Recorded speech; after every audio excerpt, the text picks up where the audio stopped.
So, Chapter 8, Digital Ethics and Awareness. Just what you all want to learn about today. But that's okay. So, the first thing we're going to talk about is searching. Now, I know, we've already talked about searching. And I found this kind of weird that Chapter 7 had that little searching assignment in it, yet Chapter 8 is where they talk about searching kind of seriously. So, I think the textbook needs to get tweaked ever so slightly. But anyway, we have hits when we come to searching. That was that lovely number that I had you guys say, make sure you took a picture of this so I could see how many hits were on your page, because we wanted you to realize it. And on that note, many of you, when you were doing your comparison at the end, talked about how many hits you had and how Bing had more than Google had. And my question for you is more hits better? One person saying yes, someone saying no. Not necessarily. Maybe. Okay. No. All right. Why not? Most of you are saying no.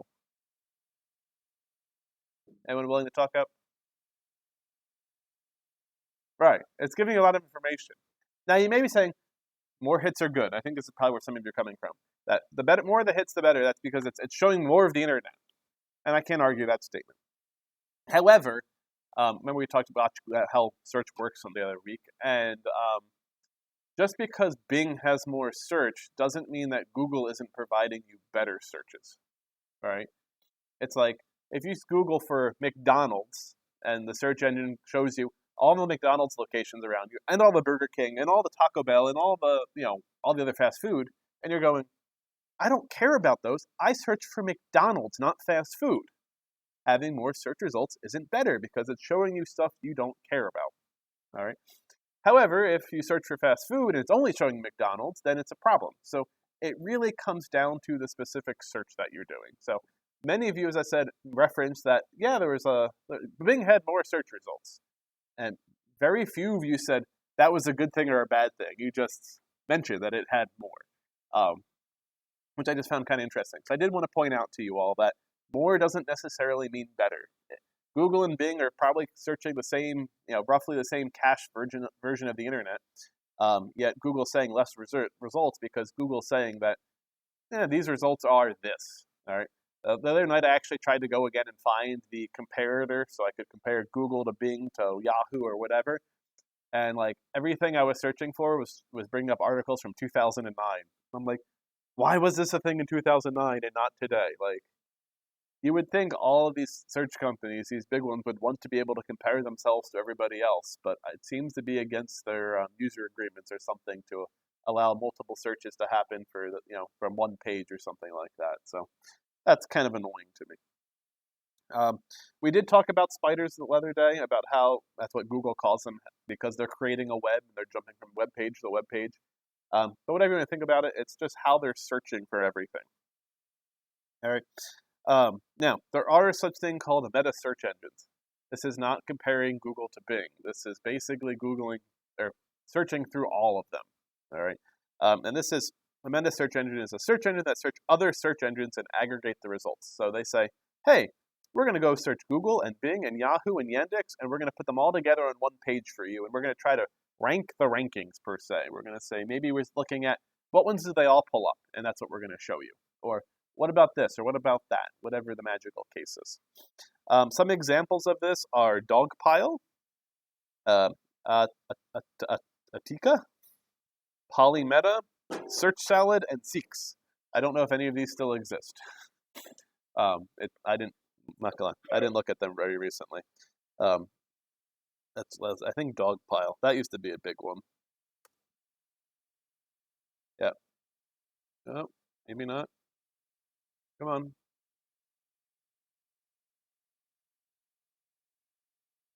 There you go. There you can see Dogpile. Oh, and I'm using an ad blocker, so it's not happy with me. But anyway, so Dogpile does still exist. Probably the other ones too. Now you also did do that homework assignment on the Boolean searches. So what options did we have for Boolean searches? And, or, not, or the minus sign. Any other ones? Or what? The plus sign, yep. That was also the quotes. All right. Some other ones that we didn't use in the actual assignment, but I believe the assignment you should have read about was the dot dot. So you can be like 0 dot 100, as in you're looking for something that costs between $0 and $100, or 1990 to 2000. You do 1990 dot dot 2000, and again it would search that date range. All right. So dates, costs, etc. You also have asterisks, which are wild cards. So if you don't know, it uses a placeholder when you don't know the word. If you're like, man, burger what? You could put burger asterisks in and see what comes up. Um, you also have tilde, the little squiggly dash line. All right, that's right to the left of the number 1 key. That searches both for that specific word and the word synonyms. So it's not just looking for burger; it's looking for burger and patty and whatever other magical synonyms there are for that word. So there are a lot. And as I mentioned, I think last class, the problem here is all searches aren't equal. All right, you can't just go, oh, I've learned the search protocols. I can use them on Google or Yahoo or Bing or eBay or Facebook or whatever. They don't all go the exact same way, and that drives me bonkers. I'm like, can we standardize this, please? Because I'm like, I really want to create a Facebook search for all these different terms. I want it's like this or this. Say you're searching for campers. You're like, I want a pop-up or a travel trailer or camper or this or that or whatever the magic word is. I wish there was a better way to or and everything together. But so far, I haven't found that yet. All right. Now, here's one of the big ones. Everything on the internet is true, right? I think there's a saying up that, what was it? I don't remember what it was. But some really old famous person says everything on the internet's true. It's like, the internet didn't even exist when you were around, type of thing. So, obviously, everything on the internet is not true. There are tons and tons and tons of spam websites out there. There's all sorts of people who are trying to hack into your system to make you think you're Bank of America, so that way you give them your access to your bank account when you sign into their website, so that way they can go steal your money. It stinks, but that's just the way the game works, unluckily. So we need to evaluate web pages. All right. And a great example of this is Wikipedia. All right. Many of you, I shouldn't say we all, most of you probably have used Wikipedia. You've probably gone to Wikipedia for your research papers you had to write in high school or college or something. Hopefully, you didn't cite Wikipedia as one of your resources, because your teachers would probably have thrown your paper out the window if you did. All right. But we just need to figure out, is it a good quality reference is really what it comes down to. So you need to ask yourself some questions of, who is the author of this page? All right. And how do you know if that's a good author? Again, this goes back to like when the internet first existed, when we first had dial-up and you're getting online, not everybody had a web page. Now you have Facebook or MySpace or Twitter or Instagram or your blog or whatever. And it's like, are these actually quality websites? And the answer is probably no. All right. Many of them could be informative or interesting to you, but they're not necessarily true. And let's be honest, everyone is putting a spin on something. All right. Even me. I'm spinning my own thing. I'm spinning it my own way. I'm telling you guys these are the important things. And these are the things that I think are the important sides of things. The other teachers in this class might spin things ever so slightly different. They may say Google is the devil. And I'm not going to argue that Google may not be the devil, but Google is the devil I know and the devil I rely on. So I'm not going to piss off Google too much, because they could just ruin my life. But anyway, you need to think about, who is the author of a web page. All right. If you can't find that information, probably not a great web page. All right. Is the author an expert in the field? All right. You don't go to, I don't know, Twitter to learn about rocks. I mean, maybe you do, but most people don't. You go to a geologist website or a college research paper or something along those lines to learn more information about rocks. So, is that an expert? Does the author reference his resources? There is so much information that we've all learned, and you're always told to cite your resource. And it's like, you ask your teacher, when do I cite something? And go, is it common knowledge? And I'm like, find common knowledge. How many people have to know something for it to be common knowledge? Right? We all know that 1 plus 1 is 2. All right. However, if I write 0, 1 plus 0, 1 does not equal 2, Many of you'd be like, what the hell is he smoking? And I'd say it equals 10. Anyone know what I'm talking about? 0, 1 plus 0, 1 equals 1, 0. The wonderful world of binary. All right? That is a true fact. I didn't tell you it was binary, but hopefully by the fact that it was 0, 1, some people would have understood that. But it's not something I explained to you. So it's common knowledge, just not to many people. So it's like, do I need to quote that? The answer should still be no for that one. But references is always good. If someone references other information, that should allow you to decide whether they're a bit more reputable or not.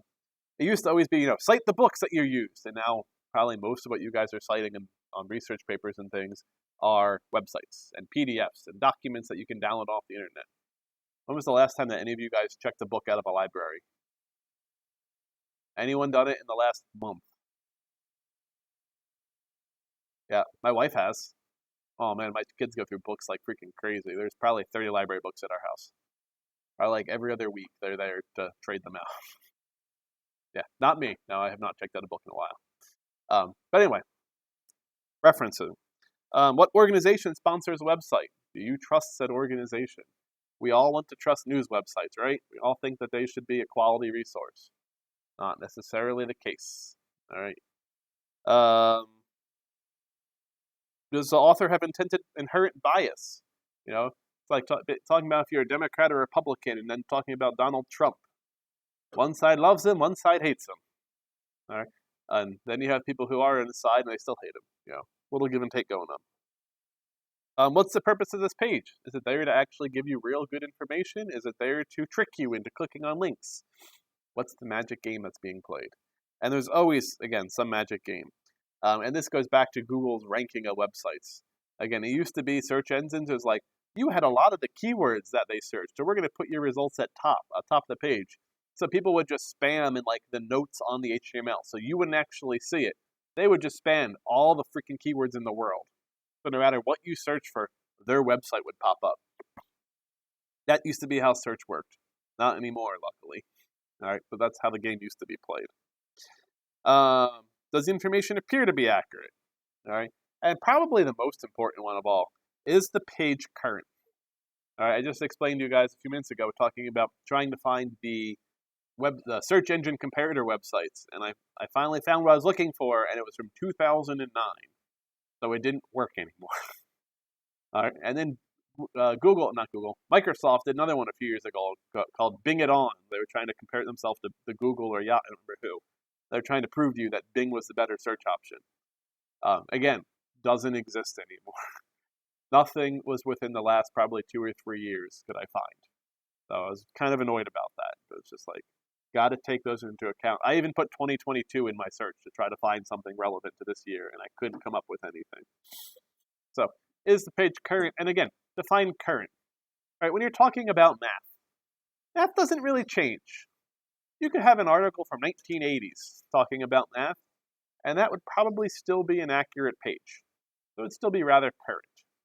However, if you're talking about current history, and you're looking at a page from 1980 versus a page from today, they're going to be talking about completely different things. So current is not necessarily last few years, it's current in relationship to whatever you're researching. Most likely you'd prefer something from the last few years, but again, just kind of something to keep in the back of your mind. Now this leads us to the wonderful world of intellectual property, which refers to creations of mind, such as inventions, literacy and artistic works, designs and symbols, names and images used in commerce. All right. I hate intellectual property. I hate explaining it.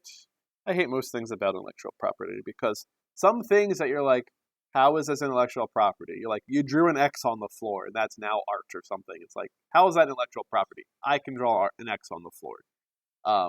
But somehow, somewhere, someone convinced somebody that that should be a copyrighted thing.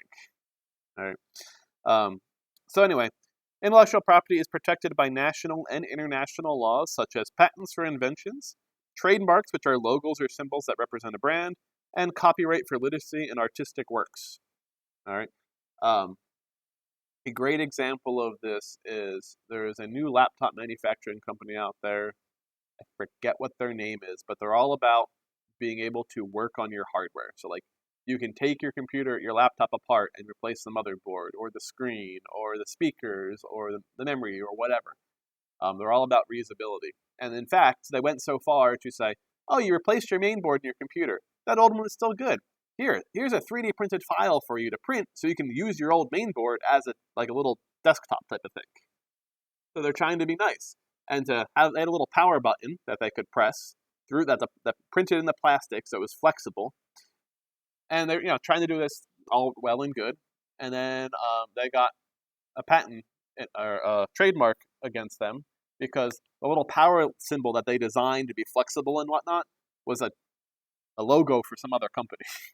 And it's like you're looking at it, you're like, that should not have been able to have a trademark on it. Like it's just like a very common like, oh, you want this thing to be flexible? This is your option type of thing.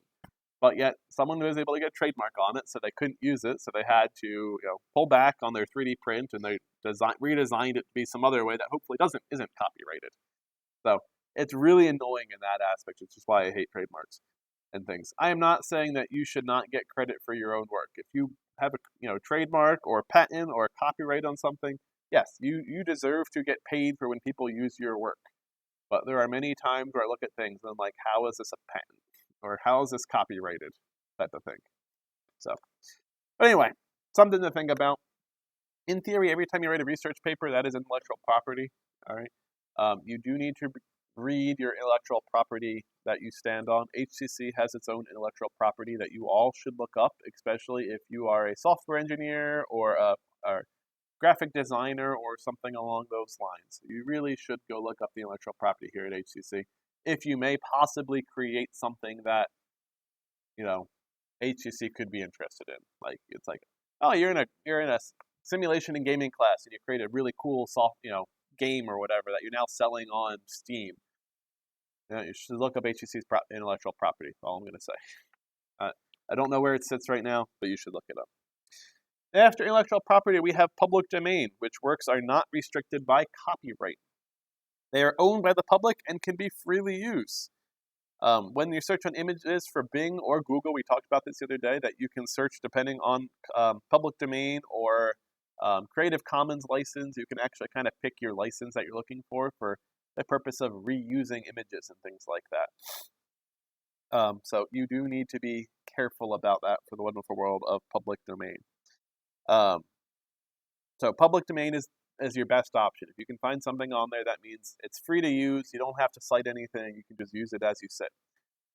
There is another license, which is Creative Commons, which we talk about in a little bit, so we'll come back to that one. After public domain, we go into plagiarism, which is the use of someone else's work without permission or credit, passing off as your own work, including materials found on the internet. All right? So, don't plagiarize things. If you're going to use someone else's work, you need to at least cite it. Now, there are fair use rules, which is right after plagiarism, which allows, without the permission of the rights holder, the use of brief selections of copyright materials for a purpose such as commentary and criticism, news reporting, teaching and research. And there are basically 4 different factors in determining if its intended use is for considered fair use. So you need the purpose and character of the use, the nature of the copyrighted work, the amount of sustainability, and the effect upon work's value. All right. How many of you guys have watched a YouTube video, and in that video they have someone else's YouTube video playing? All right. May not be for long, maybe for like 2 or 3 seconds. All right.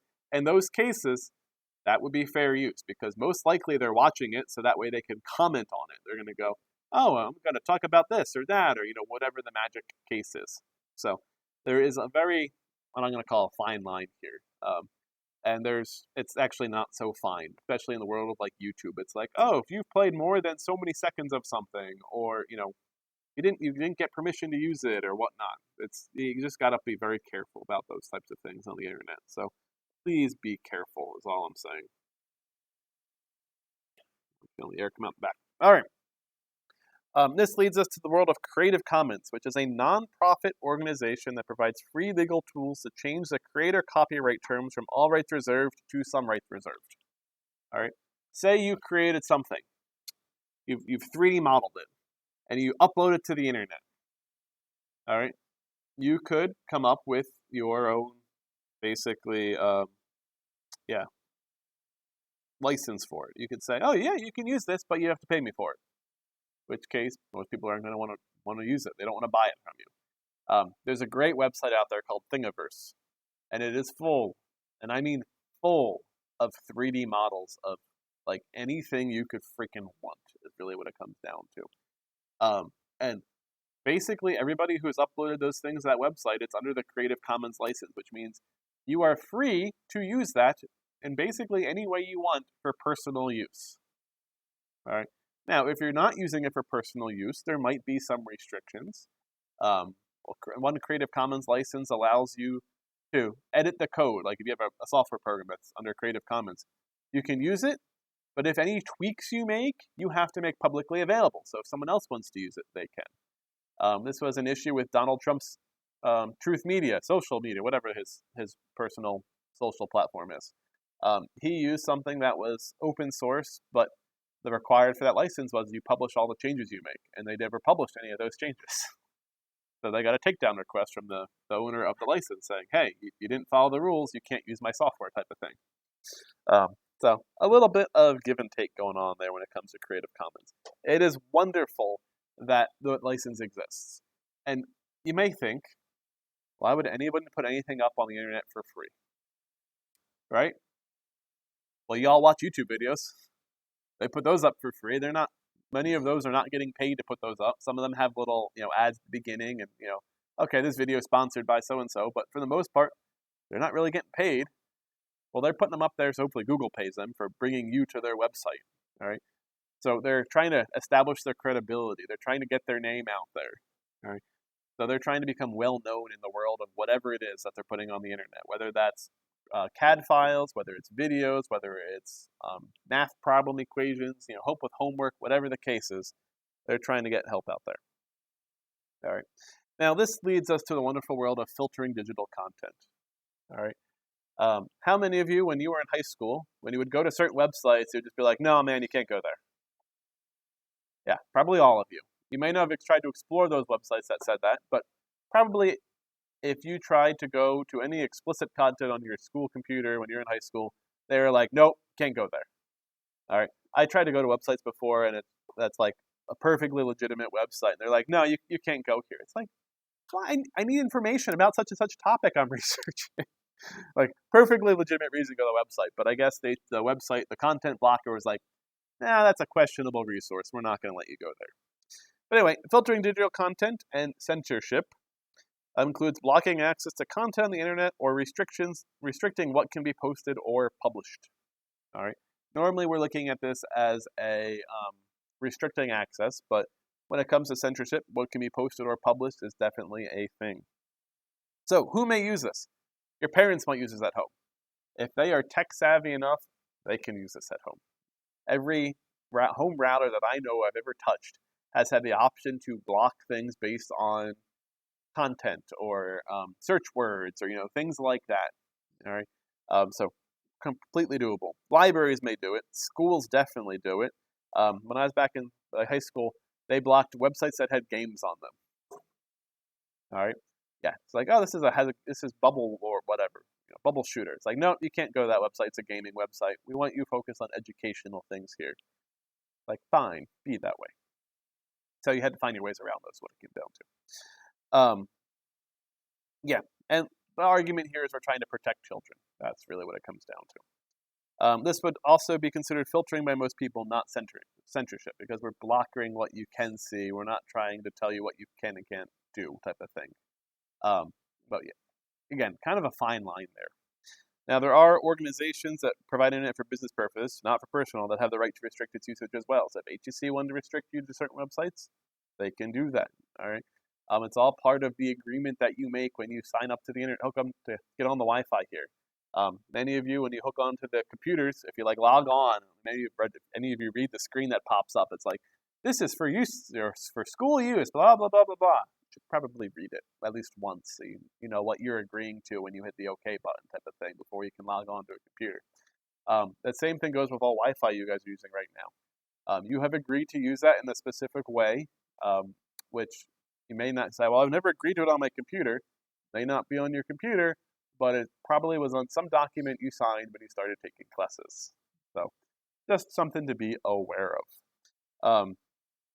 You also have acceptable use policies, which are policies that computer network users in a business or school might abide by that forces users to practice safe computer, and this reinforces these restrictions. All right. So some tools you might have for filtering. You have content control software. So again, based on keywords or specific websites or something along those lines. You have hardware, so you can have a physical firewall or some device. You have operating system settings. A lot of options there. Now, unluckily, all these things that we're talking about for filtering can be used for censorship. All right. If you all hopefully have heard of the wonderful Great Firewall of China. All right, and it's like China saying like, nope, you can't do that. Nope, you can't do that. You can't access this website. You can't access that website. It's this wonderful game that they are playing. All right, I've actually tried to find a VPN that goes to China, so I could experience these restrictions for myself. Surprise, surprise, there is not. No one wants to pretend they're in China when they're on the internet. That kind of made me laugh when I was like, I'm like, I need a VPN, China. Where? Like, let me connect to China. Nothing I could find would do it. I'm not saying they're not out there.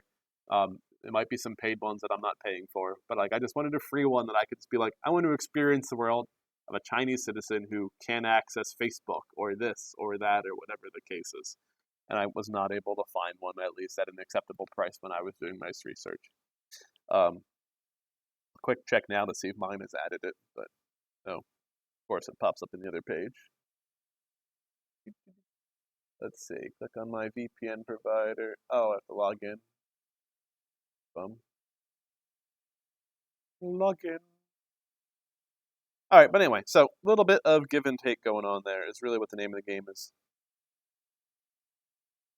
So, all right, let's see. Canada, Austria, Belgium, Bulgaria, Croatia, Cyprus, Czech, Denmark, Estonia, Finland, France, Germany, Greece, Hungary, Iceland, Ireland, Israel. And we're getting way farther away from China, so, oh. That was really weird. Don't we back up to some A's? Yep, nope, no China. Fake Antarctica, that's an option. Pretend I'm in Antarctica. I'll try that one out one of these days. But anyway. So yeah, so that same stuff we're using for filtering can be used for censorship. All right. The other thing is that you need to realize is when you are posting things on Reddit or Facebook or Twitter or whatever, they are also filtering their content. All right. And for any tech company that allows public forums, this is a very fine line. All right. They don't want to filter and censor you too much because then people get mad at them and stop using them. But they have to filter and censor a little bit to keep the platform safe. All right. Trump's big thing of his website was like no censorship and things like that. Believe me, A, there is censorship on there. They are blocking things that whoever the admins are don't like.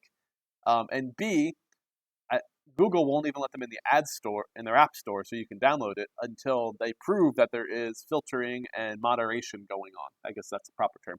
Moderation on websites. So it's just like, again, kind of this fun line that has to be played. It's like, oh yeah, we're not going to do this, but Google won't let us not do it. So we have to do it if we want to be able to have the app on the App Store. So a little bit of give and take going on there. So for example, Facebook will delete posts that it deems inappropriate, that are reported by other users as inappropriate or things, for things such as nudity, images of violence, hate speech, and threats. All right, so that's all stuff that Google will do. Twitter has found thousands of accounts linked to the same group, and these accounts were created by they call a troll farm, an organization whose members attempt to sway public opinion or provoke response by posting false information on mainstream social media sites. So Twitter is doing it as well. All right. Basically, again, any website that is forum-based where people can post like whatever they want, arguably, things are getting blocked. All right. Back in the early days of COVID, you wrote the word COVID on Facebook, and they're like, nope, we're done. It's gone. And my friend actually tested this. She's like, yeah, I got my COVID shot today. Like, she got the shot. She was kind of overall saying, like, probably a good thing to get. And she's like, but I had a horrible reaction to it. Like, her arm swelled up like crazy. And Fake was like, "No, man, that can't be on there." So she reworded it not to include the word COVID. That was like, the sickness going around or whatever she worded it as, and it was fine. Like saying the same thing, but because I didn't use the keyword COVID, it didn't get flagged by someone to check. So a little bit of give and take going on that we just need to be kind of careful of. So just like to point that out. Next, we have an online presence. And my question for you guys is, do you need an online presence? First question, do you need one? Anyone think they need an online presence? Anyone a YouTube star in here? No? Okay. So probably none of us truly need online presences. Do you want an online presence? Some of you are shaking your head yes, some of you are shaking your head no. All right. Personally, I don't have a good answer for that question. Do I really want an online presence? My answer is no. I do not need the world to know everything about me. Do I want to use the resources that are available to me because of an online presence? Yes. All right. Comes back to Google Photos for me. It's wonderful. I upload photos, it goes, that's this person. So when I search for that person's name, now all those pictures show up. It's abso-freaking-lutely wonderful. However, I don't really want it online. I'd much rather to have a computer at my house doing all the processing work for me. So that way everything is my own. I don't go out to the internet. I hate relying on the internet for things. I like to use the internet. I hate to rely on the internet. All right. It's like one of my CAD software is called Autodesk Fusion 360. Everything you do is saved to the cloud. There are no local files saved to your computer, other than temporary ones. That doesn't tell you where they're hiding, unless you purposely say, save to my computer. That gets really annoying to have to do. Do I want to have the capability to access all my files remotely? Yes. But I don't want to be forced into it. I'd rather say, let me sync it this way through this software or through my own cloud server or whatever the case is. I don't want to be forced to use yours. All right. The other thing that's relying on the internet is anything that's subscription based. Software as a service. You're relying. It's like, oh yeah. Remember we talked earlier about like owning versus renting music. Pandora. You're like, yeah, okay, I've got Pandora, I pay for it, I don't have ads and things. That's all well and good until the internet goes down. Then you don't have any music unless you purposely archived it to your phone, have the offline mode. Like that gets really kind of annoying in my opinion. So a little bit of give and take. When it comes to the whole do you need or want one? None of us truly need an online presence unless you are an internet superstar.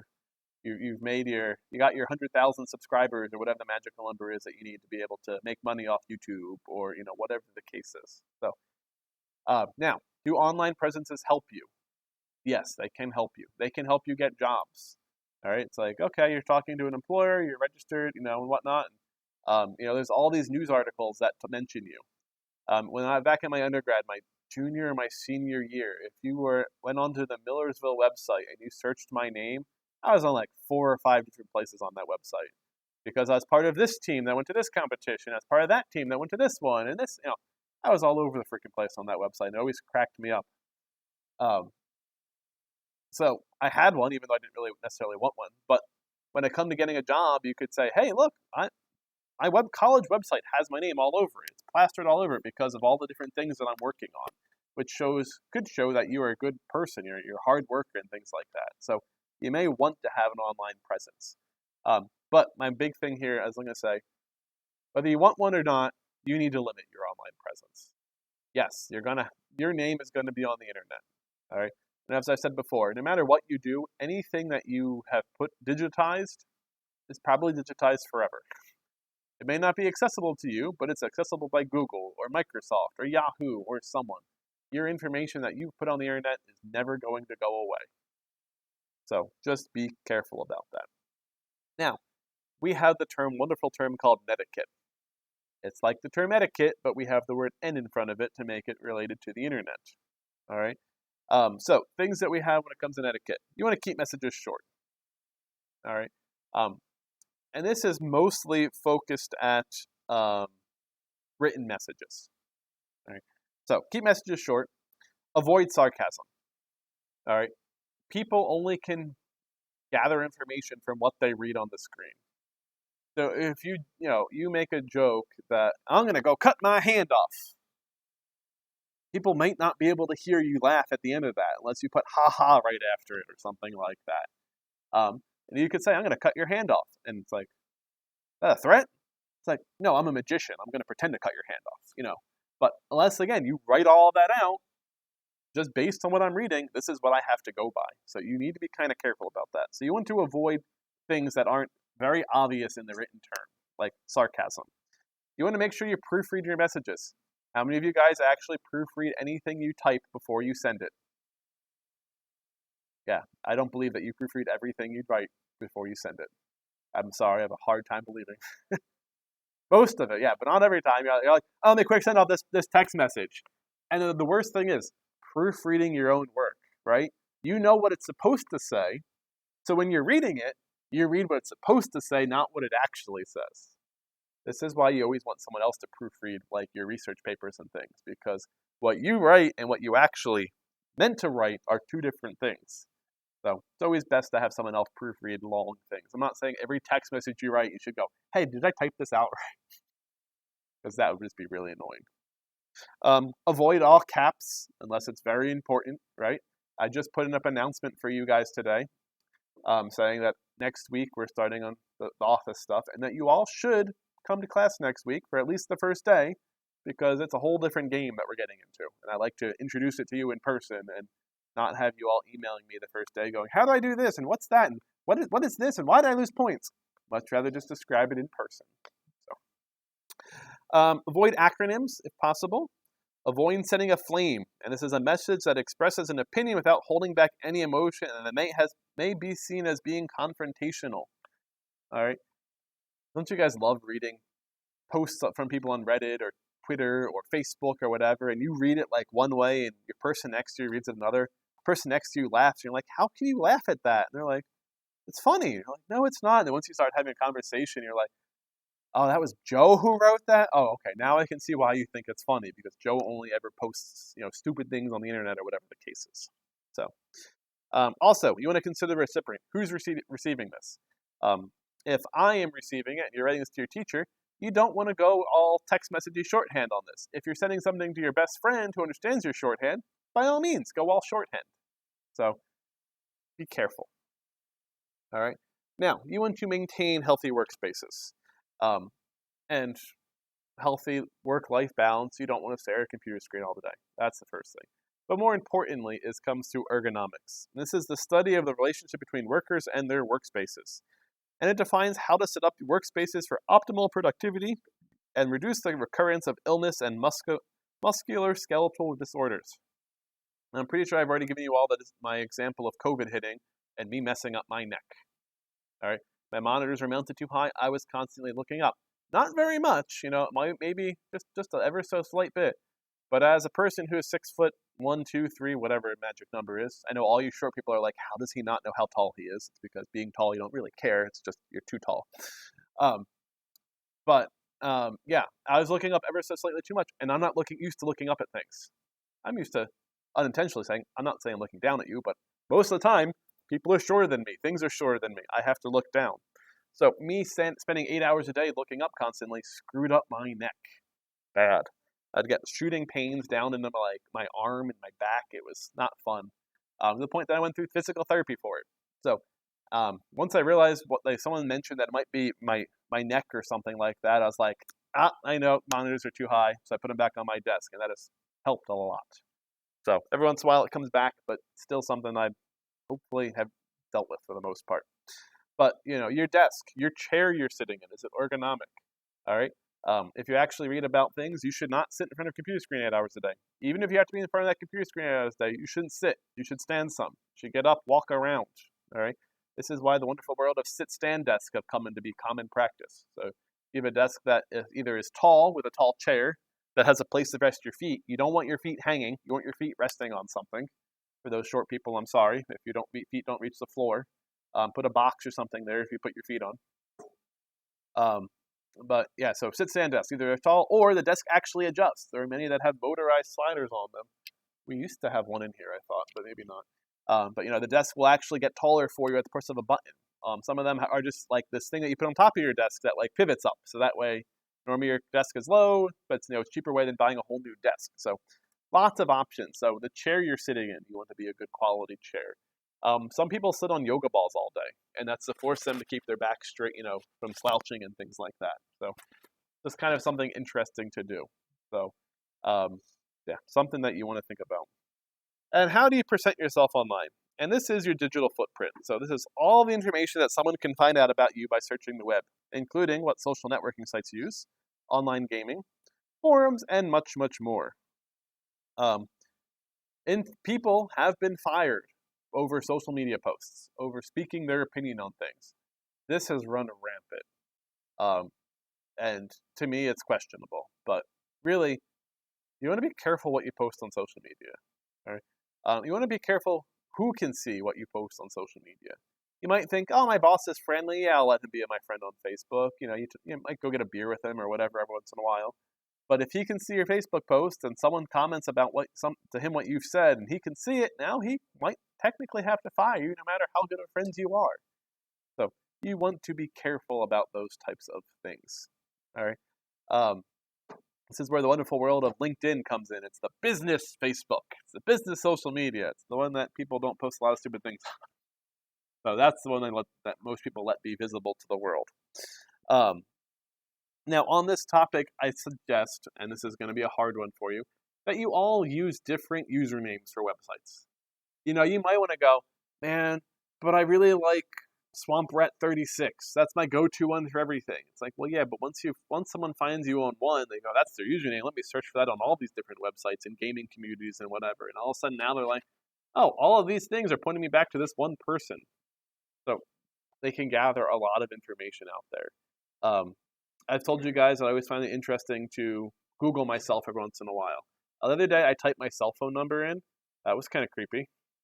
Because it was like, oh, you're talking about Greg Betts, who lives in Hagerstown. He used to live in Indiana. He used to live in Pennsylvania. Here are the addresses. And he's related to these people. You may want to look up them. And I'm like, holy crap. Like, you search my name, it doesn't pop up because Google, I think, mostly downranks those websites. But when you type in a phone number, it's like, oh, this is what you want to look up. It's like, that's really kind of creepy. And I'm kind of like, how do I get my crap off of these websites? Which there is a way to do it. I just don't know what it is. So you do need to kind of be careful. So you don't want to have as much linked to you as possible. Try to be, not have as much. Now, one fun thing on that note is, which is probably technically against all the agreements and things, but you can change your birth date on things. Use a different middle initial on every website. So that way, when information does get leaked about you, you can try to track the information down to where it came from. Google, I believe it is, will let you type out you can email me at email 123, and I think you can do plus something. So you could be like, oh, email 123 plus Best Buy, and that's the website. That's the email address you give Best Buy. So that way, when Best Buy emails you, it always says plus Best Buy. So again, when Best Buy leaks your email to somebody, you know it was Best Buy's fault.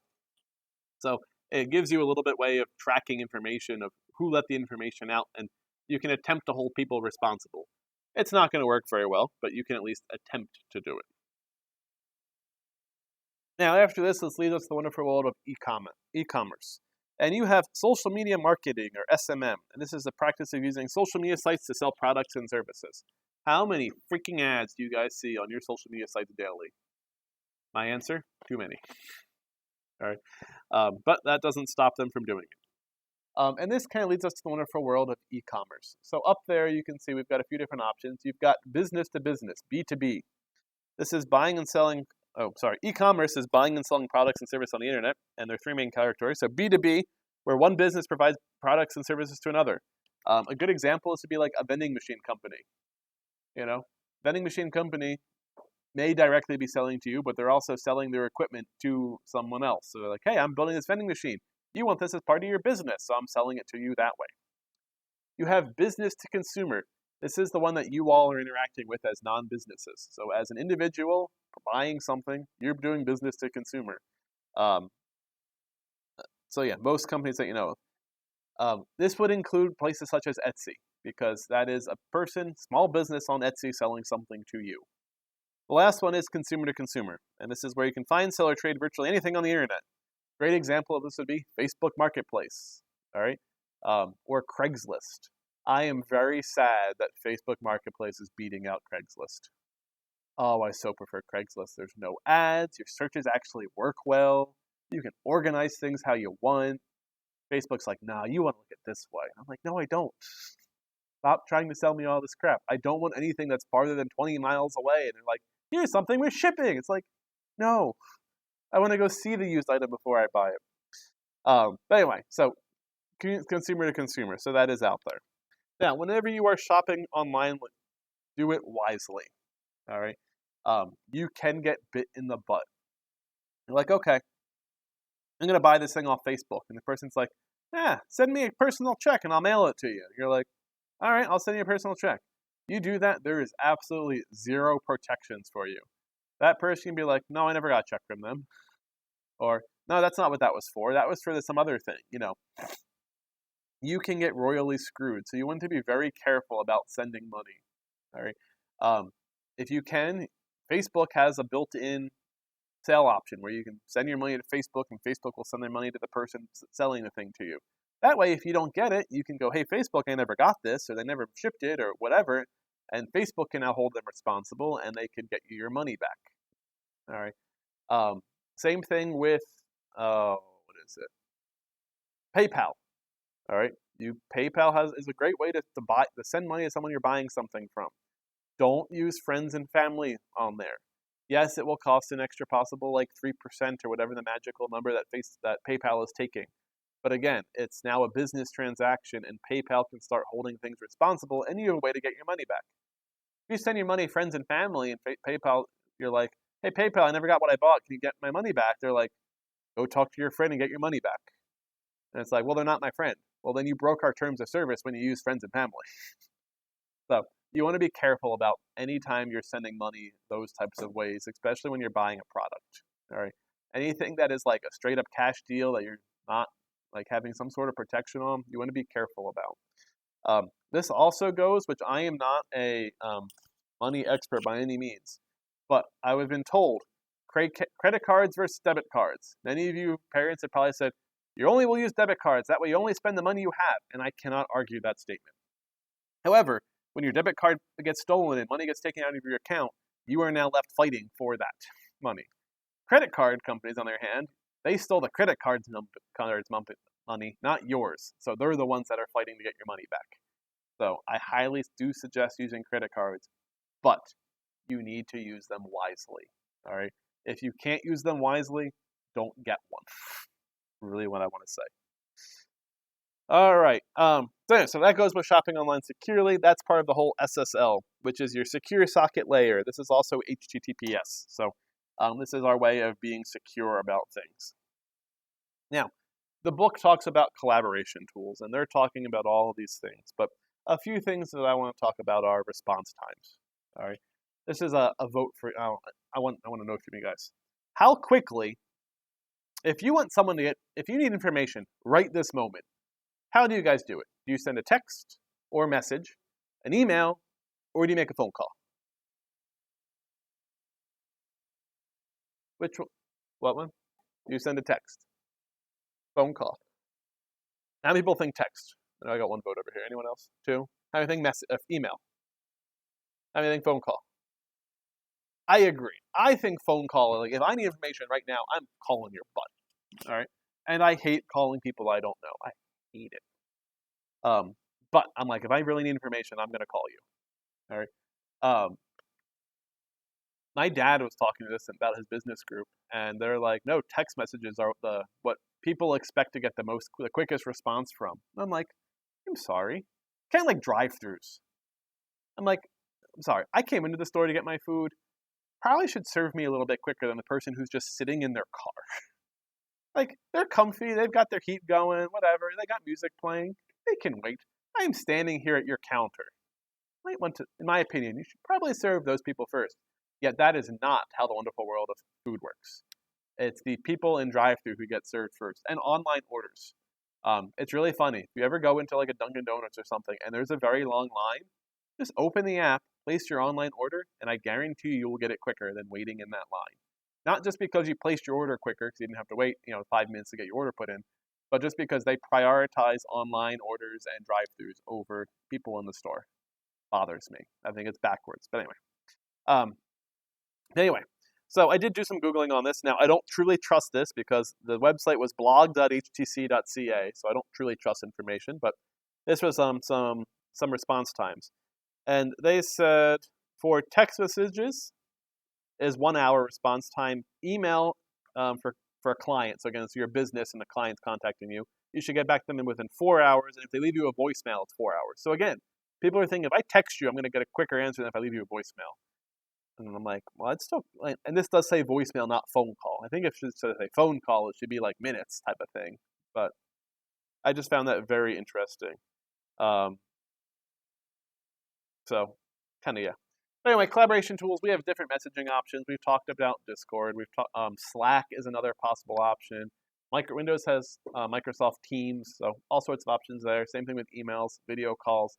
The textbook had some very specific examples it was talking about, mainly about Microsoft products, which kind of bothered me, but just want to quick set that up. And finally, we live in the wonderful world of app culture. So we have lots of different types of apps. We have desktop applications, and this is a computer program that's installed on your PC and requires a computer operating system. They can be complex and designed to do many different things. All right. You then just have apps, which are self-contained programs usually designed for a single purpose. They are smaller than a desktop application and do not require any complicated installation. All right. So if you ever download something that you don't actually have to install on your computer, that would be an app, where a desktop application would be something you had to install that might require lots of other options. I hate that we have all these different freaking definitions to explain the exact same thing. All right, bothers me, but it's the way the world we live in. We have web apps, which extend the functionality of mobile devices. It is safest if you use the recommended app store on your device. All right. Now, I hate to break this to you. If you are an Apple person, you're stuck with Apple, right? If Apple doesn't give an app its blessing, it's not getting onto your phone, unless you are the developer and you are putting it on your phone through the developer options. All right. That's the only way you can get a non-Apple approved app on your phone. I have problems with this. Apple claims it's for your security and for the benefit of you and blah, blah, blah, blah, blah, blah. No, it's for the benefit of their pocket. All right. Now, Google, a little bit friendlier. All right. Yes, you can use the App Store. However, they also can use other app stores. You can do the Amazon App Store. That's another big one that's on the Google. So, but both of those options still require you to get some blessing from some company. All right. Now, Google it is buried, but does allow you to install apps from unknown sources. All right. Now, that means you are taking all the risk that, yes, this app is not going to put a virus on my phone or do this or do that or whatever the magical case is. So you do want to be careful about using that checkbox, but it is actually an option on Google devices. I think oftentimes you have to go into the developer menu, which means you have to enable a developer menu, which is tapping on something like 12 times or something very quickly. But again, that option is there for you.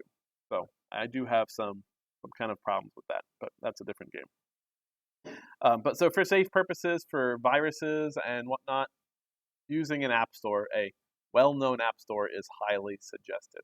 And on Google, again, you can actually have multiple app stores. You could have the Android App Store and the Google App Store, as well as the Amazon App Store installed on your phone at the same time. And you're like, oh, I want to install it. You just go to either one, find your app, and download it. So something that you want to just kind of take in the back of your mind. We now have web apps, which typically do not require any installation. And using web apps ensure that you are always using the most current version of the program. They do require internet to work. So this would go back to that wonderful world of SaaS, or software as a service. All right.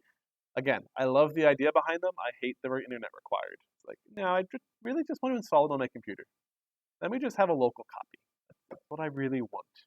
Yes, the online version is nice to have access to when you're in a pinch and you're on someone else's computer and you need access to something that they don't have.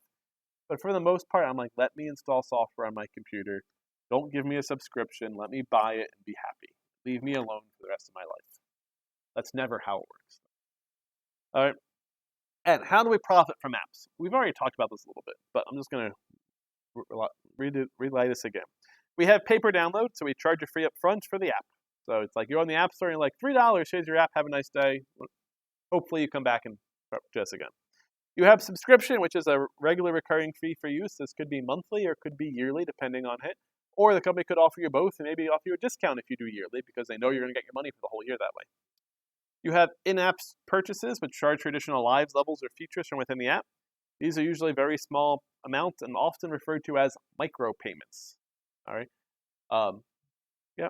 And then we have in-app advertising. So the app itself is free, but they charge advertisers money, so that way they put ads at the bottom of your app. This is the most common ways to monetize a free app. So it's like, hey, I'm going to give this for free, congratulations, but I'm going to put ads all over it. All right.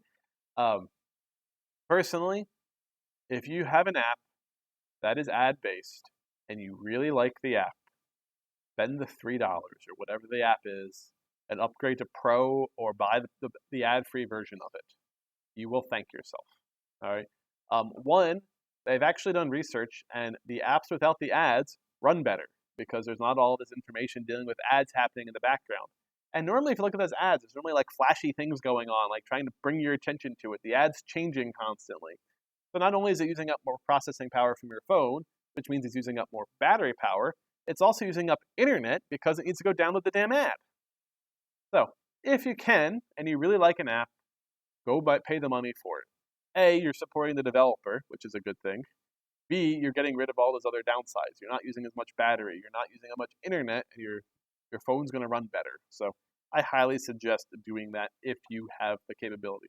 Not all apps have that capability. All right. There are a lot of them out there that's like, hey, this is the free version. It's got ads. We also have the paid version over here that you can go download, or you can upgrade, within the app. Now, personally, I like the apps that I can download from the App Store that's the paid version. Because as a family member, anything I pay for that way gets put off to all my family members. If it's an in-app purchase, it doesn't get transferred to all the family members. So I like the ones that I can buy the paid version that's separate from the ad version. So personal opinion there. But anyway, that is the end of Chapter 8. Anyone have any major questions for me?